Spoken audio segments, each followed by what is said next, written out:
ପିଲାମାନେ ତୁମମାନଙ୍କୁ ଅନେକ ଅନେକ ଶୁଭେଚ୍ଛା। ଆଜି ଆମେ ଦ୍ୱିତୀୟ ଶ୍ରେଣୀ ହସଖୁସି ବହିର ଦ୍ୱିତୀୟ ଚିତ୍ର ଗାଁରେ ସକାଳ ସମ୍ପର୍କରେ ପଢ଼ିବା। ରାତି ପାଇଗଲା ପରେ କିଚିରି ମିଚିରି ଶବ୍ଦରେ ଆମ ନିଦ ଭାଙ୍ଗିଯାଏ। ପକ୍ଷୀମାନେ ଖାଦ୍ୟ ଅନ୍ୱେଷଣରେ ବାହାରକୁ ଉଡ଼ି ଯାଆନ୍ତି।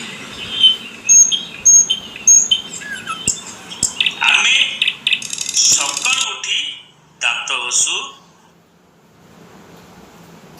ମୁହଁ ଧୋଉ, ଶୌଚାଳୟ ଯାଉ। ସ୍ତ୍ରୀ ଲୋକମାନେ ଘର ଏବଂ ଦାଣ୍ଡକୁ ସଫା କରନ୍ତି ଏବଂ ପାଣି ଆଣିଥାନ୍ତି। ପୁରୁଷ ଲୋକମାନେ ବିଭିନ୍ନ କାର୍ଯ୍ୟରେ ଘରୁ ବାହାରିଥାନ୍ତି। କିଏ ଚାଷ କାମ କରିବା ପାଇଁ ବିଲକୁ ଯାଏ ତ କିଏ ବେପାର ବାଣିଜ୍ୟ କରିବାକୁ ବାହାରକୁ ଯାଏ। ପିଲାମାନେ ପାଠ ପଢ଼ିବାକୁ ବିଦ୍ୟାଳୟକୁ ବାହାରି ଯାଆନ୍ତି। ଆଉ ବିଭିନ୍ନ ଲୋକମାନେ ତାଙ୍କର ନଦୀ ପୋଖରୀରେ ଗାଧୋଇଥାନ୍ତି। ଗାଈ ଗୋରୁମାନେ ଚରିବାକୁ ଯାଆନ୍ତି। ସକାଳ ହେଲେ ଯେବେ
बेटी जाओ हमें खाई बाबोसी